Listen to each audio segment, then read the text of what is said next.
228 kilo सोना का घोटाला केदारनाथ में हो गया। कौन जिम्मेदार है? क्यों इस बारे में जांच नहीं होती है? क्यों भाई इस बारे में निर्णय नहीं होता है? और अब आप कहेंगे हम दिल्ली में ही केदारनाथ बना लेंगे, ये नहीं हो सकता। आत्मक केदारनाथ नहीं बन सकता है। हमारे यहाँ शिव पुराण में 12 ज्योतिर्लिंग का व्याख्यान किया गया है। बताया गया है कि 12 ज्योतिर्लिंग होते हैं। 12 ज्योतिर्लिंगों के जहाँ नाम बताए गए हैं वहीं पर उनका पता भी बता दिया गया है। और ये कहा गया है जैसे सौराष्ट्र सोमनाथम, पहले कहा सौराष्ट्र माने पता, उसके बाद कहा सोमनाथ। उसी तरह से केदारम हिमवत पृष्ठे, जो केदार है वो हिमालय के पृष्ठभाग में है, माने हिमालय में केदार है।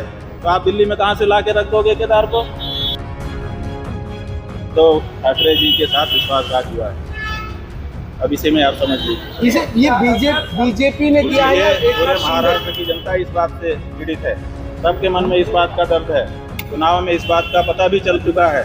अब तो ये बात प्रमाणित हो चुकी है कि महाराष्ट्र की जनता इस बात को मानती है कि उद्धव ठाकरे जी के साथ विश्वासघात हुआ है। और ये ठीक नहीं है। ये जनता का भी अनादर है। जनता जिसके लिए बहुमत देती है उसको उसके समय तक के लिए बनाए रखना चाहिए। भाई बहुत सारी राजनीतिक वजह हैं। हमारे सभी जो हमारे धर्म स्थान हैं वहाँ पर राजनीति वाले प्रवेश कर रहे हैं। और अब हमारे धर्म स्थान में जहाँ प्रवेश करने में दिक्कत हो रही है, आप केदारनाथ में देखिए 228 किलो सोने का घोटाला हो गया। आप पत्रकार लोग क्यों नहीं उठाते हो? धर्म के नाम पर दिन रात नफरत फैलाने वाला गोदी मीडिया क्या वाकई इस मुद्दे पर चुप हो गया है? 228 किलोग्राम सोना कहीं से गायब हो जाए मामूली खबर नहीं। केदारनाथ मंदिर सीसीटीवी की निगरानी में रहता है। इस सीसीटीवी का कनेक्शन उच्च स्तर के कई अधिकारियों के दफ्तर में होता है। आईटीबीपी की सुरक्षा होती है। पहली बात है कि क्या वहां 228 किलो सोना लगा था, इसे ही सत्यापित करना चाहिए। 2023 से ही केदारनाथ मंदिर से सोना चोरी होने की खबरें अखबारों में छपी मिल रही हैं। यह दैनिक भास्कर और अन्य मीडिया संस्थानों की रिपोर्ट है। केदारनाथ धाम के तीर्थ पुरोहित और 4 धाम महापंचायत के उपाध्यक्ष संतोष त्रिवेदी ने कहा था कि मुंबई के एक व्यापारी ने मंदिर को 23.78 किलोग्राम सोना दान में दिया। वह चोरी हो गया। इसकी जांच की मांग की गई। रिपोर्ट के अनुसार उत्तराखंड सरकार ने गढ़वाल कमिश्नर की अध्यक्षता में जांच बिठाई।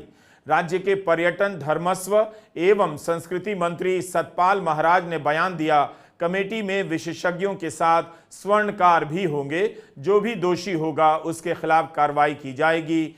इन खबरों में 228 किलोग्राम का जिक्र नहीं है, तो 23 किलोग्राम से 228 किलोग्राम की बात कहां से आ गई? ये दूसरी खबरें हैं जो हिंदुस्तान टाइम्स और नवभारत टाइम्स में छपी हैं। केदारनाथ मंदिर गर्भगृह से सोना गायब, आरोपों की उच्च स्तरीय जांच के आदेश। मंत्री बोले हम सच जानना चाहते हैं। हिंदुस्तान टाइम्स और नवभारत टाइम्स की खबर है कि केदारनाथ मंदिर के वरिष्ठ पुजारी संतोष त्रिवेदी ने मंदिर में हुए सोने की परत चढ़ाने के कार्य में अनियमितताओं का आरोप लगाया है। त्रिवेदी 4 धाम महापंचायत के वाइस चेयरमैन हैं। इन्होंने आरोप लगाया कि केदारनाथ में सोने की परत चढ़ाने के काम में 125 करोड़ से भी ज्यादा का घपला हुआ है और सोने के बजाय पीतल की परत चढ़ा दी गई है।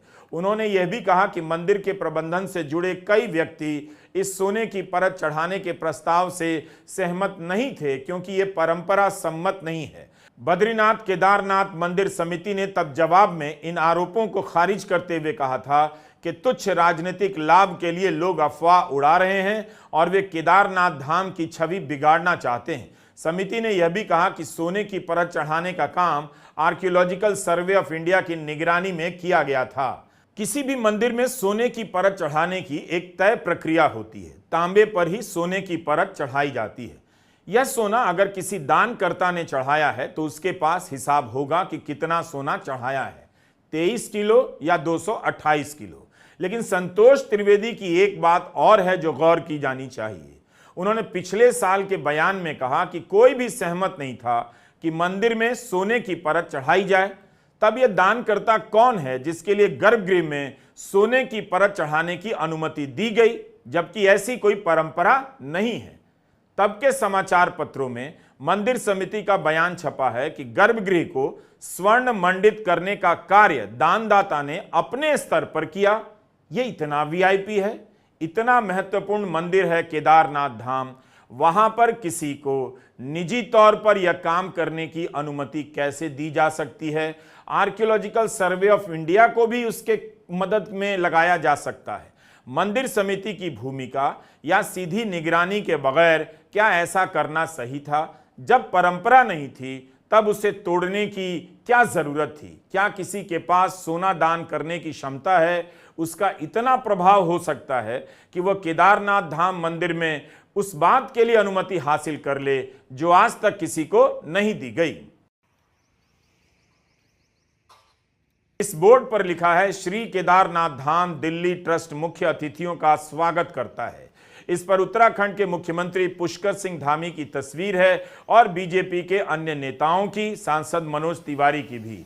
इस समय यहां शामियाना तो उतारा जा चुका है, बांस बल्लियां खोली जा रही हैं, लेकिन दिल्ली के बुराड़ी में इसी जगह पर 10 जुलाई को श्री केदारनाथ धाम मंदिर का भूमि पूजन किया गया है और इस कार्यक्रम में उत्तराखंड के मुख्यमंत्री पुष्कर सिंह धामी भी शामिल हुए। बुराड़ी में उत्तराखंड के लोग अच्छी संख्या में रहते हैं। इस दिन मुख्यमंत्री धामी ने ट्वीट भी किया और लिखा कि निश्चित रूप से इस मंदिर का निर्माण शिव भक्तों के लिए हर्ष का क्षण है, साथ ही सनातन संस्कृति के प्रचार प्रसार में भी यह स्थल सहायक सिद्ध होगा। यह मंदिर समाज को अध्यात्म एवं वर्तमान पीढ़ी को प्राचीन संस्कृति से जोड़ने के केंद्र के रूप में भी अपना योगदान देगा।